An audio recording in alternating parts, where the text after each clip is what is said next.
Hello guys, one second welcome back to എച്ചുപോൾ. എല്ലാ മക്കൾക്കും ഒരിക്കൽ കൂടി എച്ചുപോളിലേക്ക് സ്വാഗതം. അപ്പോൾ നിങ്ങളുടെ പരീക്ഷയുടെ സമയത്ത് നിങ്ങൾക്ക് ഷുവർ ആയിട്ട് വരുന്ന കുറച്ച് ക്വസ്റ്റ്യൻസ് ഞാൻ പരിചയപ്പെടുത്തിയിരുന്നു അല്ലേ?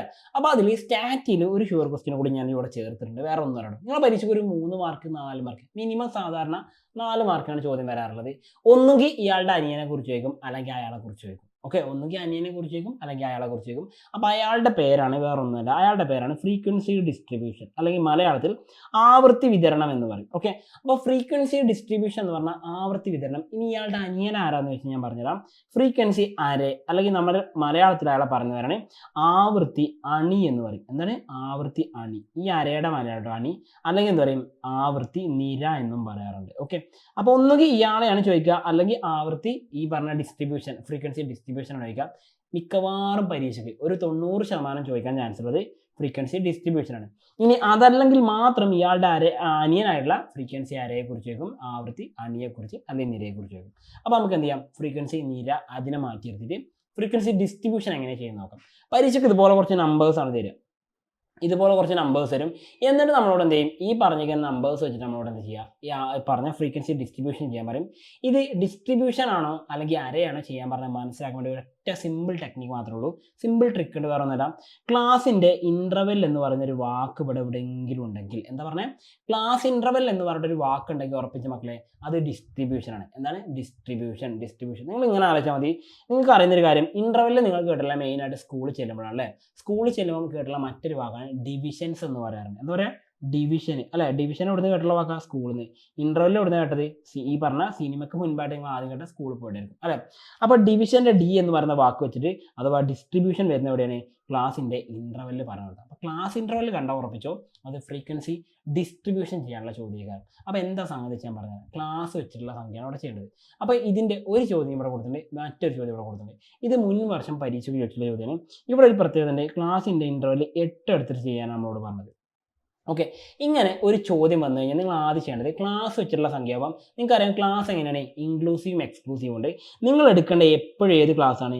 എക്സ്ക്ലൂസീവ് ക്ലാസ്സിലാണ് ചെയ്യേണ്ടത്. ഏതിന് ചെയ്യേണ്ടത്? Exclusive class. എക്സ്ക്ലൂസീവ് എന്ന് പറഞ്ഞാൽ എന്താ, ഒരു ഡാറ്റ നമ്മൾ പറയുമ്പോൾ ഒരു ക്ലാസ്സിൻ്റെ അപ്പർ ലിമിറ്റ് അടുത്ത ക്ലാസ്സിൻ്റെ ലോവർ ലിമിറ്റ് ആയിട്ട് വരും. ഉദാഹരണം ഞാൻ കാണിച്ചു തരാം. 0 മുതൽ 10 വരെ, 10 മുതൽ 20 വരെ, 20 മുതൽ 30 വരെ. ഇവിടെ ഞാൻ 3 ക്ലാസ്സുകൾ എഴുതിയത് അല്ലേ? ഒന്നാമത്തെ ക്ലാസ് 0 മുതൽ 10 വരെ, രണ്ടാമത്തെ ക്ലാസ് 10 മുതൽ 20 വരെ, മൂന്നാമത്തെ ക്ലാസ് 20 മുതൽ 30 വരെ. അപ്പോൾ ഒന്നാമത്തെ ക്ലാസ്സിൻ്റെ അപ്പർ ലിമിറ്റ് എത്രയാണ്? അത് 10 ആണല്ലേ, അപ്പർ ലിമിറ്റ് ഓഫ് ഒന്നാമത്തെ ക്ലാസ്. അത് തന്നെയല്ലടാ രണ്ടാമത്തെ ക്ലാസ്സിൻ്റെ lower limit? Yes, lower limit of second ക്ലാസ്സും upper limit of first class എന്ന് പറഞ്ഞാൽ രണ്ടും ഒരേ സംഖ്യയാണ്. ഇതാണ് ഈ എക്സ്ക്ലൂസീവ് ക്ലാസ് ആണ്. ഒരു ക്ലാസ്സിൻ്റെ അപ്പർ ലിമിറ്റ് അടുത്ത ക്ലാസ്സിൻ്റെ ലോവർ ലിമിറ്റ് ആയിട്ട് വരുന്നുവെങ്കിൽ, ഒരു ക്ലാസ്സിൻ്റെ അപ്പർ ലിമിറ്റ് എന്ത് ചെയ്യുന്നു അടുത്ത ക്ലാസ്സിൻ്റെ ലോവർ ലിമിറ്റ് ആയിട്ട് വരുന്നുവെങ്കിൽ ക്ലാസ്സിൻ്റെ പുറത്ത് പോയ ആൾക്കാരാണല്ലോ ഇവർ, എക്സിറ്റ് ആയ ആൾക്കാർ. അപ്പോൾ എക്സിറ്റ് എന്നുള്ള വാക്ക് വെച്ചിട്ട് എന്ത് ചെയ്യാം, നമുക്ക് എക്സ്ക്ലൂസീവ് എന്നുള്ള കാര്യം അതിലേക്ക് എത്താം. ഓക്കെ, അപ്പോൾ എക്സിറ്റ് ആയ ആൾക്കാരാണ്. എക്സിറ്റ് ആവുക എന്ന് പറഞ്ഞാൽ പുറത്ത് പോയ ആൾക്കാർ അല്ലേ? ക്ലാസ്സിൽ നിന്നും പുറത്ത് പോയി, 10 എന്ന് പറഞ്ഞ സംഖ്യ എന്ത് ചെയ്തു, മറ്റൊരു ക്ലാസ്സിലേക്ക് പോയി. അപ്പോൾ ക്ലാസ്സിൻ്റെ പുറത്തേക്ക് പോകുന്ന ആൾക്കാരാണെങ്കിൽ അവർ പറഞ്ഞതാണ് എക്സ്ക്ലൂസീവ്. അപ്പോൾ ഇങ്ങനെ എക്സ്ക്ലൂസീവ് ആക്കിയിട്ട് വേണം നമ്മൾ ചെയ്യാൻ. അതിന് ആദ്യം നമ്മൾ ഡാറ്റ തീരുമാനിച്ചു, എക്സ്ക്ലൂസീവ് ചെയ്യണം തീരുമാനിച്ചു. ഇനി അടുത്തതായിട്ട് നിങ്ങൾ ചെയ്യേണ്ട രണ്ടാമത്തെ സ്റ്റെപ്പാണ് പറഞ്ഞത്, ഈ തന്നിരിക്കുന്നതിൽ നിങ്ങൾ എന്തെങ്കിലും ഏറ്റവും ചെറിയ സംഖ്യ കണ്ടുപിടിക്കണം, ലോവസ്റ്റ് സംഖ്യ കണ്ടുപിടിക്കണം. അതേപോലെ തന്നിരിക്കുന്നതിൽ ഹയസ്റ്റ് ആയിട്ടുള്ള സംഖ്യയും കണ്ടുപിടിക്കണം. ഹയസ്റ്റ് ആയിട്ടുള്ള സംഖ്യയും നമ്മൾ കണ്ടുപിടിക്കണം. അപ്പോൾ ഈ കൂട്ടത്തിൽ തന്നിരിക്കുന്ന ഏറ്റവും ചെറിയ സംഖ്യ ഞാൻ നോക്കിയിട്ട് ഇവിടെ കണ്ടത് 3 എന്ന് പറയുന്ന സംഖ്യയാണ്. ഏറ്റവും ചെറുത് ഏതാണ്? 3 ആണ് കണ്ടിരിക്കുന്നത്. പിന്നെ ഏറ്റവും വലിയ സംഖ്യ നോക്കുമ്പോൾ ഞാനിവിടെ കണ്ടിരിക്കുന്ന വലിയ സംഖ്യ 60 ആണ്. എത്രയാണ്? 60 ആണ്. അപ്പോൾ അതാണ് നമ്മൾ ആദ്യം ചെയ്യേണ്ട കാര്യം. ഇനി അടുത്തായിട്ട് നമ്മൾ ചെയ്യേണ്ട കാര്യം എന്താ വെച്ചാൽ, ചെറുതും വലുതും കണ്ടെത്തി കഴിഞ്ഞാൽ പിന്നെ നമ്മൾ ചെയ്യേണ്ട അടുത്ത സ്റ്റെപ്പ് പറഞ്ഞാൽ, ഈ തന്നിരിക്കുന്ന ഡാറ്റയ്ക്ക് ഒരു അടുക്കും ചുറ്റുന്നുണ്ടാവും, നിരത്തി തന്നിട്ടുണ്ടാവും. കാരണം ക്വസ്റ്റ്യൻ പേപ്പർ പ്രിന്റ് ചെയ്യുമ്പോൾ അവരുടെ സൗകര്യത്തിന് വേണ്ടിയിട്ടാണ് ഇതിങ്ങനെ നീട്ടി പരത്തിയിരുന്നത്. അപ്പോൾ ഇത് നീട്ടി പരത്താതെ നമ്മൾ ആദ്യം നമുക്കിത് വൃത്തിക്ക് ചെയ്യണം. എന്താ പറയുക, ഏറ്റവും എളുപ്പമുള്ള മാർഗ്ഗം ഞാൻ ചെയ്ത് പഠിച്ചതിന് എളുപ്പത്തിൽ ചെയ്യാൻ പഠിച്ചെന്ന കാര്യമാണ്, ഇതിനെ 5 എണ്ണം വീതമുള്ള ഗ്രൂപ്പാക്കും. എങ്ങനെ 5 എണ്ണം വീതമുള്ള ഗ്രൂപ്പാക്കാം? ആദ്യത്തെ 5 സംഖ്യകൾ നോക്കിയേ, 4, 18, 24, 8, 60. ഇവരാദ്യം ഒരു ഗ്രൂപ്പ്. അതിൻ്റെ തൊട്ടതായ അടുത്ത സംഖ്യകൾ എഴുതും. അങ്ങനെ എഴുതാൻ നമ്മൾ ആദ്യം ചെയ്യേണ്ട കാര്യം കേട്ടോ. അപ്പം ഞാൻ തൽക്കാലം ഇതിനെന്ത് ചെയ്യുന്നു, കോപ്പി ചെയ്യുന്നുണ്ട്. എന്നിട്ട് നമുക്ക് വേണ്ട ആളാക്കി മാറ്റേണ്ടോ. നോക്കിക്കോണേ, കോപ്പി, ദെൻ ഇവരെ നമ്മൾ എന്ത് ചെയ്തു, പേസ്റ്റ് ചെയ്യാം കേട്ടോ. ഇങ്ങോട്ട് പേസ്റ്റ് ചെയ്ത് എളുപ്പ പണിക്കാട്ടോ, വേറെ ഒന്നും കേട്ടോ, സമയം പോകല്ലോ നമുക്ക് കുറേ. അപ്പോൾ അതിന് വേണ്ടിയിട്ടാണ്. അപ്പോൾ ഞാൻ ഈ പറഞ്ഞിരിക്കുന്നത് നമുക്ക് തന്നിരിക്കുന്ന ഡാറ്റയെ കംപ്ലീറ്റ് ഞാൻ കോപ്പി പേസ്റ്റ് ചെയ്ത് ഇങ്ങോട്ട് മാറ്റിയാണ്. നോക്കിക്കോട്ടോ. Okay, yes. ഓക്കെ, ഇനി നമുക്ക് ഇവിടെ തന്ന നമ്പറിനെ ഞാനിവിടെ ഗ്രൂപ്പാക്കി മാറ്റാമെന്ന് പറഞ്ഞല്ലോ. അതെങ്ങനെയാണ് ചെയ്യേണ്ടത് ഞാൻ പറഞ്ഞുതരാം. ആദ്യത്തെ 5 സംഖ്യ ഞാനിവിടെ എഴുതാണ്, 4, 18, 24, 8, 60. എത്രണ്ണായി? 5 സംഖ്യകളായി അല്ലേ? ഇനി ബാക്കിയുള്ള അടുത്ത 5 സംഖ്യ ഇവിടെയല്ലേ വരുന്നത്? അത് ഞാൻ താഴത്തേക്ക് എഴുതണം. 34, 32, 12, 20, 5. അങ്ങനെ ബാക്കിയുള്ളതൊക്കെ നമ്മൾ എഴുതണം. 15, 28, 44, 50, 55. ദെൻ 22, 25, 37, 40, 3. ഇനി അടുത്തത് 55, 50, 49, 9, 17. ഇനി അടുത്തത് 33, 42, 59, 21, 41. ഇങ്ങനെ നമ്മൾ ചെയ്ത് എന്തിനാ വെച്ചാൽ നമുക്ക് എളുപ്പത്തിൽ പെട്ടെന്ന് സംഖ്യകൾ കണ്ടുപിടിക്കാൻ വേണ്ടിയിട്ടാണ്. ഇനി നമ്മൾ ചെയ്യേണ്ട അടുത്ത കാര്യം ഫ്രീക്വൻസി ഡിസ്ട്രിബ്യൂഷൻ അല്ല പറഞ്ഞത്. ഫ്രീക്വൻസി ഡിസ്ട്രിബ്യൂഷൻ എന്ന് പറയുന്നത് നമ്മൾ ചെയ്യേണ്ട കാര്യം ആദ്യം നമ്മൾ ക്ലാസ് എന്ന് എഴുതുക. അടുത്ത നമ്മൾ കോളം എഴുതേണ്ടത് ടാലി മാർക്ക്. മൂന്നാമത്തെ കോളം നമ്മൾ എഴുതേണ്ടത് അതിൻ്റെ ഫ്രീക്വൻസി എന്നാണ് എഴുതി വെക്കേണ്ടത്. ഇങ്ങനെ 3 കോളങ്ങൾ നമ്മൾ വരയ്ക്കുക എന്നുള്ളതാണ് അടുത്തായിട്ട് നമ്മൾ ചെയ്യേണ്ട സ്റ്റെപ്പ് എന്ന് പറയുന്നത്. ഓക്കെ, അപ്പോൾ നമ്മൾ 3 സ്റ്റെപ്പുകളാണ് ചെയ്യേണ്ടത്. 3 സ്റ്റെപ്പുകൾ പറഞ്ഞത് ഒന്ന് ക്ലാസ് എന്ന് എഴുതുക, പിന്നെ ടാലി മാർക്ക് എന്ന് എഴുതുക, പിന്നെ ഫ്രീക്വൻസി എഴുതി 3 കോളങ്ങളാക്കി മാറ്റുക. അങ്ങനെ കോളങ്ങൾ നമ്മൾ ചെയ്തു വെച്ചു. ഇനി നമ്മുടെ ക്ലാസ്സുകൾ നമ്മൾ തീരുമാനിക്കണം അല്ലേ? ക്ലാസ് തീരുമാനിക്കുമ്പോൾ ശ്രദ്ധിക്കേണ്ട കാര്യം, നമുക്ക് ക്ലാസ്സിൻ്റെ ഇൻ്റർവെല്ലിൽ പ്രത്യേകം പറഞ്ഞിട്ട് 8 എടുക്കാൻ പറഞ്ഞിട്ടുണ്ട് അല്ലേ? ക്ലാസ്സിൻ്റെ ഇൻ്റർവെൽ എന്ന് പറഞ്ഞാൽ എന്താ? ഒരു ക്ലാസ്സിൻ്റെ അപ്പർ ലിമിറ്റും ലോവർ ലിമിറ്റും തമ്മിലുള്ള വ്യത്യാസമാണ് ക്ലാസ് ഇൻ്റർവെൽ എന്ന് പറയുന്നത്. അത് 8 ആയിരിക്കണം എന്ന് പറഞ്ഞല്ലേ? അപ്പോൾ നിങ്ങൾ മിക്കവാറും നിങ്ങൾ പേര് സ്റ്റാർട്ട് ചെയ്യുക 3 എന്നായിരിക്കും സ്റ്റാർട്ട് ചെയ്യുക. അങ്ങനെ ചെയ്യുന്നതിനേക്കാൾ ഏറ്റവും ബെറ്റർ സ്റ്റാൻഡേർഡ് ആയിട്ടുള്ള ഫോം എന്താ? എപ്പോഴും 0 എന്ന് തുടങ്ങുക. എവിടെ തുടങ്ങുക? 0 എന്ന്. അപ്പോൾ നമ്മുടെ ക്ലാസ്സുകൾ ഞാൻ എഴുതട്ടെ, നോക്കിക്കോളൂ. 0 എന്ന് സ്റ്റാർട്ട് ചെയ്തു. ക്ലാസ് ഇൻ്റർവെൽ 8 വേണ്ടോട് നമ്മൾ അപ്പർ ലിമിറ്റ് 8 എഴുതി. അടുത്തത് 8 മുതൽ 16, പിന്നെ 16 മുതൽ നോക്കിക്കോണേ, 8 മുതൽ 16, 16 മുതൽ എത്ര വരും? 32, 32 അല്ലേ, 16, 16 കഴിഞ്ഞാൽ പിന്നെ 24, 24 മുതൽ 32, 32 മുതൽ 40, 40 മുതൽ 48, 48 മുതൽ 56, 56 മുതൽ 60, 60 മുതൽ 68. 48 ടു 56, 56 ടു 64. യെസ്, കറക്റ്റ് ആണ്. 64 വരെ. അപ്പോൾ ഇതിൻ്റെയൊക്കെ ക്ലാസ്സിൻ്റെ ഇൻ്റർവെൽ എത്രയാണ്? 8 വെച്ചാണ് ക്ലാസ്സിൻ്റെ ഇൻ്റർവെൽ. ഇങ്ങനെ നമ്മൾ ആദ്യം ക്ലാസ് എഴുതുക. ഇനി ഈ ഒരു ചോദ്യം ചെയ്യാൻ കാരണം ഇത് ഏറ്റവും ടഫായിട്ട് വരുന്ന ഒരു ചോദ്യമാണ്. ആ ഒരു ക്വസ്റ്റ്യനാണ് നമ്മളിവിടെ ഇട്ടിട്ടുള്ളത്. ഏറ്റവും സിമ്പിൾ ആയിട്ടുള്ളതുകൊണ്ട് ഒരുപാട് ക്ലാസ് വരുന്നതുകൊണ്ട് നമ്മൾ എന്തിനെ ഇതിപ്പോൾ എഴുതിയത്. എത്ര ക്ലാസ് എന്ന് നോക്കിയേ? 1, 2, 3, 4. അപ്പോൾ 1, 2, 3, 4, 5, 6, 7, 8 ക്ലാസ്സുകൾ നമുക്ക് വരുന്നുണ്ട്. അപ്പോൾ ഇത്രയൊന്നും വരാറുള്ള പരീക്ഷയ്ക്ക് പൊതുവെ ഒരു 5 എണ്ണത്തിൽ നിൽക്കുകയാണ് ചെയ്യാറുള്ളത്. അപ്പോൾ 8 എണ്ണം വന്നുകൊണ്ട് നമ്മൾ ഈ ക്വസ്റ്റ്യൻ തന്നെ എടുത്തത്. എനിക്ക് വേണമെങ്കിൽ എന്തായിരുന്നു ഈ ഫസ്റ്റ് ക്വസ്റ്റ്യൻ വെച്ച് ചെയ്തു, പക്ഷേ നമുക്ക് 8 എണ്ണം വന്ന സംഖ്യ വെച്ചിട്ട് നമുക്ക് ചെയ്ത് നോക്കാം. ഇനി അടുത്തായിട്ട് നിങ്ങൾ ചെയ്യേണ്ട കാര്യം ഈ പറഞ്ഞ ഗ്രൂപ്പ് എന്നുള്ള സംഖ്യ കണ്ടെടുക്കണ്ടേ. അപ്പോൾ 0 മുതൽ 8 വരെ എന്ന് പറയുന്നത് അതിൻ്റെ അർത്ഥം നമുക്കറിയാം. ഈ 0ൻ്റെയും 8ൻ്റെയും ഇടയിൽ വരുന്ന സംഖ്യകൾ എടുക്കാം അല്ലേ? അപ്പോൾ എത്ര വരിക? 0 നമുക്ക് എടുക്കാം. 1, 2, 3, 4, 5, 6, 7. 8 എടുക്കാൻ പറ്റുമോ? ഇല്ല, 8 അടുത്ത ക്ലാസ്സിൽ പോകും അല്ലേ? അപ്പോൾ 0 മുതൽ 7 വരെയുള്ള സംഖ്യകൾ എത്ര ഉണ്ട് നമുക്ക് നോക്കാം. 1, 2, 3. 3 സംഖ്യകളെ ആകെ വരുന്നുള്ളൂ. ഞാൻ അത് എഴുതി വെച്ചു. എത്ര വന്നു? 3 എണ്ണം അല്ലേ? ഞാൻ ടാലി മാർക്ക് എഴുതി 1, 2, 3. ഫ്രീക്വൻസി എഴുതിയിരിക്കുന്നു 3 എന്ന് എഴുതി വെച്ചു. ഇനി അടുത്തായിട്ട് എന്താ ചെയ്യേണ്ടത്? നമുക്കിവിടെ നോക്കണം. അടുത്ത നമുക്ക് നോക്കേണ്ടത് ഈ പറയുന്ന ഫ്രീക്വൻസി 0 മുതൽ 8 വരെ പറഞ്ഞു. അടുത്ത ക്ലാസ് എത്ര? 8 മുതൽ 16 വരെയാണ്. നോക്കാം. 8 മുതൽ 16 വരെ എന്ന് പറയുമ്പോൾ എത്ര വരിക? 8ൻ്റെയും 16ൻ്റെയും ഇടയിലുള്ള സംഖ്യകൾ 8 മുതൽ 15 വരെ നമുക്ക് അതിൽ എഴുതാൻ പറ്റും അല്ലേ? നോക്കാം. നമുക്കിവിടെ 8 എഴുതാം 1, 12 എഴുതാം 2, 15 എഴുതാൻ പറ്റുമോ? എഴുതാം 3. ദെൻ അടുത്ത റോയിൽ നമുക്ക് എഴുതാൻ പറ്റുന്ന സംഖ്യ ഇല്ല. പിന്നത്തെ റോയിലുണ്ട് 9 എഴുതാം. പിന്നെ നമുക്ക് വേറെ എഴുതാൻ പറ്റുന്നുണ്ടോ? ഇല്ല.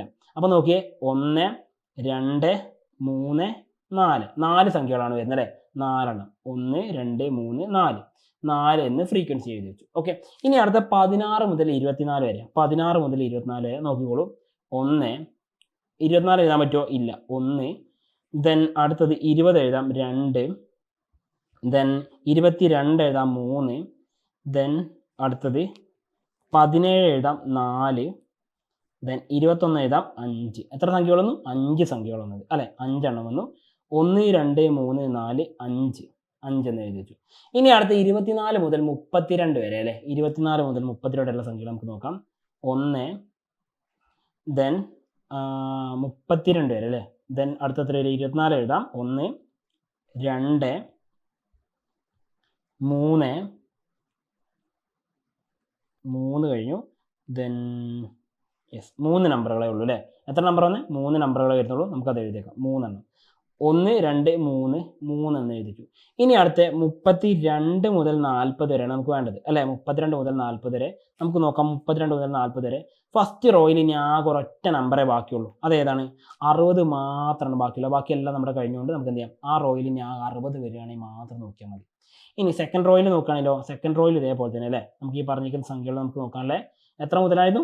32 മുതൽ 40 വരെ. അപ്പോൾ നമുക്ക് നോക്കാം. ഫസ്റ്റ് റോയിൽ ഒന്നുമില്ല. ഫസ്റ്റ് നമുക്ക് ഏകദേശം എൻ്റെ ഇതാണ്. സെക്കൻഡ് റോയിൽ നോക്കിയേ, 32 മുതൽ 40 വരെ അല്ലേ? ആ സംഖ്യകളുണ്ടോ? ഉണ്ട്. എവിടേക്കാന്ന് നോക്കിക്കോളൂ. 1, 2, 2 ദെൻ 3, 3 ദെൻ 4 നമ്പറല്ലേ ഉള്ളൂ? യെസ്, 4 നമ്പറേ ഉള്ളൂ. ആ 4 നമ്പർ നമുക്ക് എഴുതിയേക്കാം അല്ലേ? 4 നമ്പർ 1, 2, 3, 4. അപ്പോൾ 4 എന്ന് എഴുതിച്ചു. ഇനി 40 മുതൽ 48 വരെ. 40 മുതൽ 48 വരെയാണ്. ഫസ്റ്റ് റോയിലുണ്ടോ? ഇല്ല. സെക്കൻഡ് റോയിലുണ്ടോ? സെക്കൻഡ് റോ കംപ്ലീറ്റ് കഴിഞ്ഞല്ലേ? അപ്പം ഇനി നമ്മൾ സെക്കൻഡ് റോ നോക്കേണ്ട കാര്യമില്ല. അത് കംപ്ലീറ്റ് കഴിഞ്ഞു. ഇനി അടുത്ത് നോക്കിയേ, മൂന്നാമത്തെ റോയിൽ ഒരു 44 ഉണ്ട് അല്ലേ? യെസ്, 44 ഉണ്ട്. അപ്പം 40 മുതൽ 48 വരെ അല്ലേ നമുക്ക് വരുന്നത്? യെസ്, 40 മുതൽ 48 വരെ. അപ്പം 44 നമുക്ക് ചേർക്കാം. 1 ദെൻ 2 ദെൻ 3 4. 4 സംഖ്യകൾ നമുക്ക് അവിടെയും വന്നില്ലേ? 4 എണ്ണം വന്നു. 1, 2, 3, 4 എന്ന് എഴുതിച്ചു. ഇനി 48 മുതൽ 56 വരെ. 48 മുതൽ 56 വരെ. 48 മുതൽ 56 വരെ എന്ന് പറയുമ്പോൾ നമുക്ക് ഇവിടെ നോക്കാൻ പറ്റുന്ന റോകൾ ഏതൊക്കെയുള്ളത് നോക്കിക്കോട്ടോ. ഒന്നാമത്തത് 50, 55 നമുക്ക് ചേർക്കാം അല്ലേ? 56 1, 2 ദെൻ അടുത്ത റോയിലുണ്ടോ? അടുത്ത റോയിൽ എല്ലാ സംഖ്യയും കഴിഞ്ഞാൽ നമുക്കത് വെട്ടിക്കളയാം അല്ലേ? 1, 2 ദെൻ 3, 4, 5. യെസ്, 5 സംഖ്യകളായി അല്ലേ? 5 സംഖ്യകളായി. 5 സംഖ്യകൾ നമുക്ക് അവിടെ വന്നു. അപ്പോൾ 5 എണ്ണം വന്നു. ബാക്കിയുണ്ടോ? ഇല്ല. 5 സംഖ്യകൾ വന്നിട്ടുള്ളൂ. നമുക്കത് എഴുതാം. 5 എണ്ണം. 1, 2, 3, 4, 5 എന്ന് എഴുതി വെച്ചു. ഓക്കെ. ഇനി ലാസ്റ്റ് 56 മുതൽ 64 വരെ. 56 മുതൽ 64 വരെ എത്ര സംഖ്യ വരും നോക്കാം. 1. അടുത്ത റോയിലോ? ഇല്ല. അടുത്ത റോയിൽ നമുക്ക് കഴിഞ്ഞതാണല്ലേ? യെസ്, 1 പിന്നത്തെ റോയിൽ നമുക്ക് കഴിഞ്ഞതാണ്. അപ്പോൾ നാലാമത്തെ റോയിലും കഴിഞ്ഞതാണ്. അത് കഴിഞ്ഞു. ഇനി ലാസ്റ്റത്തെ റോയിലും കൂടെ ഉള്ളൂ അല്ലേ? 2. യെസ്, എത്ര നമ്പറേ ഉള്ളൂ? 2 നമ്പറുകൾ നമുക്ക് എഴുതിയേക്കാം. 2 എന്ന് എഴുതിയേക്കാം. അപ്പോൾ ഫ്രീക്വൻസി എഴുതുന്നു. 1, 2 ടാലി മാർക്ക് കൊടുത്തു. ഫ്രീക്വൻസി 2 എന്ന് എഴുതി. നമ്മൾ മൊത്തം കൂട്ടി വയ്ക്കഴിഞ്ഞാൽ നമുക്ക് മൊത്തം ഈ സംഖ്യകൾ കിട്ടും. എത്ര പേരുണ്ടെന്ന് വെച്ചാൽ അത് കിട്ടും. മൊത്തം 30 പേരുണ്ടായത് അല്ലേ? കൂട്ടി നോക്കുമ്പോൾ കിട്ടണം. എത്ര വരുന്നുണ്ട് നോക്കിയേ. 3, 4, 7, 7, 5, 12, 3, 15, 15, 4, 19, 19, 4, 23, 23, 5, 28, 28, 2, 30. കറക്റ്റാണ്. ഓക്കെ. അപ്പോൾ ഇതാണ് നമ്മൾ ചെയ്ത് വെക്കേണ്ട കാര്യം. എനിക്കറിയാം അത്യാവശ്യം സമയം എടുത്താണ് നമ്മൾ ചെയ്തത്. പക്ഷേ ഇതിൻ്റെ A മുതൽ Z വരെയുള്ള കാര്യങ്ങൾ വെച്ച് നമ്മൾ ചെയ്തത്. ഇങ്ങനെ ക്ലാസ് വെച്ച് ചെയ്യുകയാണെങ്കിൽ നമ്മളതിന് പറഞ്ഞു തരാണ് ഫ്രീക്വൻസി ഡിസ്ട്രിബ്യൂഷൻ എന്നാണ് പറയാറുള്ളത്. ഓക്കെ. അപ്പോൾ ഈ ഒരു ചോദ്യം നിങ്ങൾ നിർബന്ധമായിട്ട് ചെയ്ത് പഠിക്കും മക്കളെ. ഇത് മാത്രമല്ല, ഇങ്ങനെ ഒരുപാട് കാര്യങ്ങൾക്ക് പഠിച്ചു പോയി കഴിഞ്ഞാൽ പരീക്ഷയ്ക്ക് നല്ല മാർക്ക് കിട്ടും. അപ്പം ഞാൻ പറയുന്നു, നിങ്ങളുടെ എക്കണോമിക്സിന് മാത്രമായിട്ട് നിങ്ങൾ ഈ പറഞ്ഞൊരു കോഴ്സ് പർച്ചേസിന് ആകെ സ്പെൻഡ് ചെയ്യേണ്ട പൈസ എത്രയാണോ? 116 രൂപയാണ് വരുന്നത്. 116 രൂപ. അതിൽ നിങ്ങൾക്ക് പഠിക്കാനുള്ളത് 17 ചാപ്റ്റേഴ്സ്. ഏകദേശം ഒരു ചാപ്റ്ററിന് എത്ര രൂപ വരിക? ഏകദേശം 8 രൂപ നിരക്കിൽ നിങ്ങൾക്ക് എന്ത് ചെയ്യാം? ഓരോ ചാപ്റ്റർ പഠിച്ചോ. ഓരോ ചാപ്റ്റർ എക്കണോമിക്സിൽ 8 രൂപ വെച്ചിട്ട് ഓരോ ചാപ്റ്റർ കൂട്ടുകയാണെങ്കിൽ അങ്ങനെ മൊത്തം നിങ്ങൾക്ക് വരുന്നത് ആകെ 699 രൂപയാണ്. നിങ്ങളെ +1 ഈ പറഞ്ഞ എല്ലാ സബ്ജക്റ്റും, കൊമേഴ്സ് ആയിക്കോട്ടെ ഹ്യൂമാനിറ്റീസ് ആയിക്കോട്ടെ, നിങ്ങൾ +1 പഠിക്കുന്ന എല്ലാ സബ്ജക്റ്റും കൂടി നിങ്ങൾ ആകെ റാപ്പിഡ് റിവിഷൻ ബാച്ചിൽ പേ ചെയ്യുന്നത് വെറും 699 രൂപക്കാണ് കിട്ടുന്നത്. അപ്പോൾ എക്കണോമിക്സിൽ ഒരു ചാപ്റ്റർ നിങ്ങൾ 8 രൂപ വെച്ചാൽ പേ ചെയ്യുന്നത്. നിങ്ങൾ ആലോചിക്കുക, 8 രൂപക്ക് നിങ്ങളൊരു ചാപ്റ്ററിൻ്റെ പ്രിൻ്റ് ഔട്ട് എടുക്കുന്ന പൈസ അതിന് വരുന്നുള്ളൂ അല്ലേ? അപ്പോൾ നിങ്ങൾ ആലോചിക്കുക നിങ്ങൾക്ക് എത്ര വേണമെന്നുള്ള കാര്യം നോക്കാം. അപ്പോൾ വീണ്ടും പുതിയൊരു വീഡിയോ ആയിട്ട് എക്സാമിന് നന്നായിട്ട് ചെയ്യാൻ പറ്റണ്ടേ, നിങ്ങൾക്ക് എല്ലാവർക്കും നന്നായിട്ട് ചെയ്യാൻ പറ്റുന്ന വിശ്വാസത്തോടെ പുതിയൊരു വീഡിയോ ആയിട്ട് കാണുമെന്ന് പ്രതീക്ഷയോടെ തൽക്കാലം ഞാൻ വൈൻഡപ്പ് ചെയ്യുന്നു. It's me Salsabeen signing out from Eduboard. Happy learning all. By.